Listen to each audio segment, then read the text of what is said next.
wanted to talk about something sort of related to one of my recent videos, which was on gaining weight before you can lose it. But this is more about how to lose weight in a sustainable way. And I have talked about this in other videos, but I still am repeating myself, not only with, just strangers, people I've never met before messaging me, comments on YouTube, on these videos and elsewhere, but also even my clients. It's a concept that people need to be reminded of. When you get stuck in the mindset of weight loss can only be achieved by X, Y, and Z, and you were never taught that your body literally will maintain a healthy weight when you properly support it. This is the whole point of the whole video, is that when you support your body at a systemic level, that includes leptin. Leptin is your satiety hormone, and leptin will dictate a healthy weight. If you need to gain weight, you will gain it, and if you need to lose weight, you will lose it when you are leptin sensitive. This hormone, I believe, is underappreciated. I think insulin gets, most people are talking about insulin, but leptin, I think, is, it should get more of a spotlight because it dictates our weight. Like I said, leptin is our satiety hormone. The formula to support leptin is the combination of fat and protein. So first of all, I want to talk about this whole high fat craze that's been going on for the past 2 years or more. Especially in the carnivore community, high fat is gold. It's awesome. Fat is the precursor to all of our sex hormones. Cholesterol is. The fat is needed for our brains, our bodies to thrive. When you're not consuming carbohydrates, fat becomes your primary fuel source. So it's really important to eat enough dietary fat if you don't have enough fat on your body. And if you're not fat adapted, then you still need dietary fat, even if you do have fat on your body, to become fat adapted. For more information on that, check out my video on fat adaptation. I also have videos on macros, which will help you, fat to protein ratio, which will also help you to identify how much fat and protein is appropriate for you. That's not what I want to talk about here. What I want to talk about is hyperpalatable foods can suppress leptin, and the combination of fat and protein support leptin. I think a lot of people say that high fat and low protein is the best way because your insulin will be the lowest and you will be the most satiated. I have to argue by saying protein is the most satiating macronutrient. Fat is not. Fat is hyperpalatable. When your body sees fat, it's similar to when it sees carbs, as it says energy. This is energy. So I want an unlimited amount. When it sees protein, there's a cap. There's always a cap to protein. Protein is the most satiating macronutrient. Probably for the 5th time now, I want to say the combination of fat and protein is what supports leptin, which is our satiety hormone, which also dictates our optimal body weight. So when I was 69 pounds and I decided to gain weight with zero carbs, I trusted in this, and it worked. Leptin dictated my hunger, and leptin dictated my healthy weight. I gained weight all the way up to 155. I continued to honor my hunger, eating only protein and fat.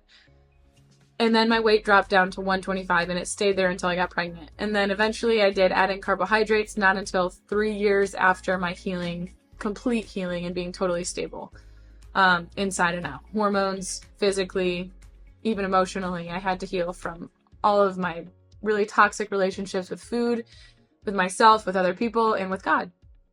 And so if you are someone who struggles with cravings, you struggle with your weight, and you feel like there's just nothing that you can do to get to your healthy weight, please focus on health first. Don't sacrifice your protein because of this. I know a lot of people are talking about lower protein, like 60 grams of protein per day, and higher fat is the ticket. I disagree. You can disagree with me. You're more than welcome to. I know that it can help and work for some people to break through stalls because it requires a very small amount of insulin. It can help with insulin resistance, but for most people, I think that higher amounts of protein is going to be the most beneficial, especially for those who are trying to lose weight. Why? Because protein is the most satiating macronutrient, and the combination of fat and protein is needed for leptin sensitivity, also for insulin sensitivity. It's not just fat.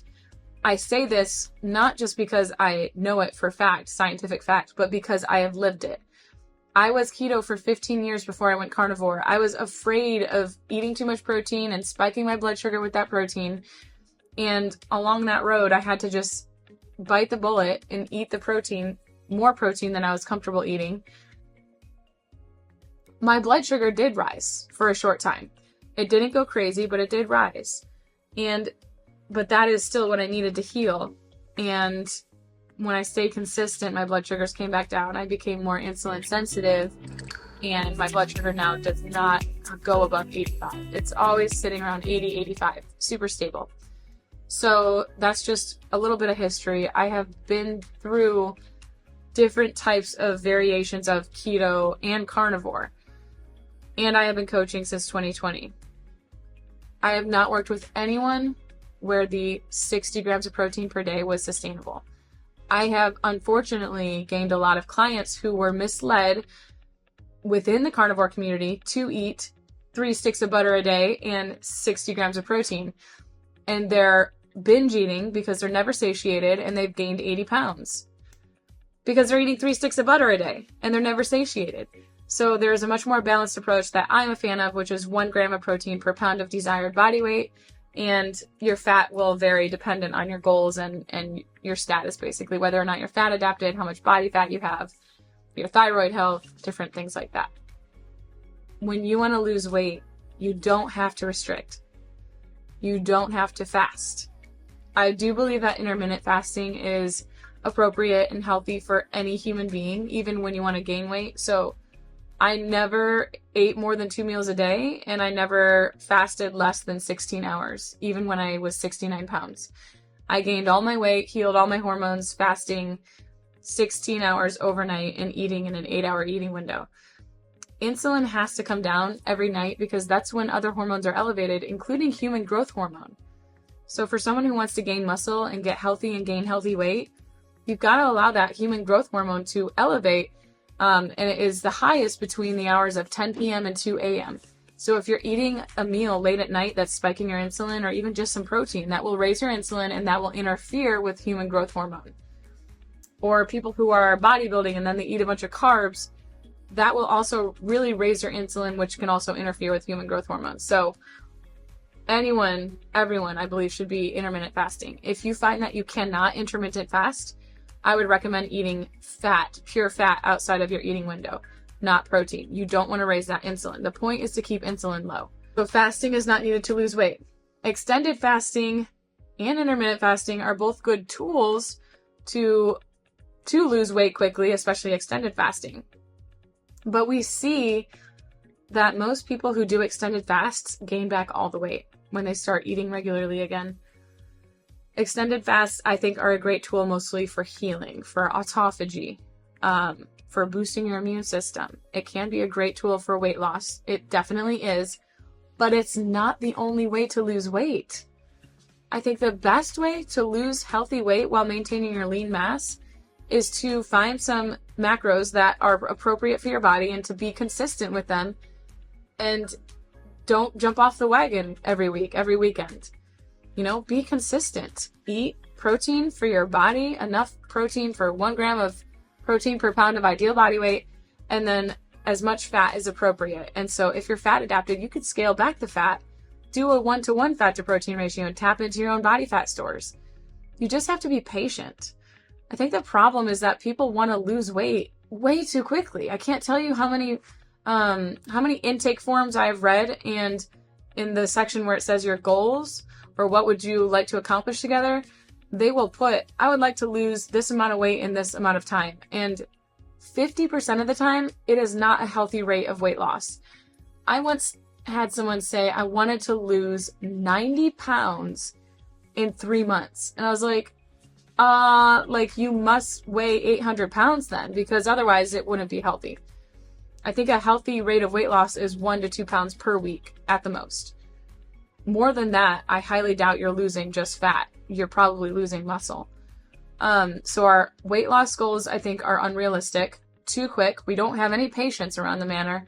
And I also think that we are just wanting immediate results. So that was kind of redundant. But my point is that we are not being patient. Restriction is also not a sustainable way to lose weight, because you will be hungry eventually.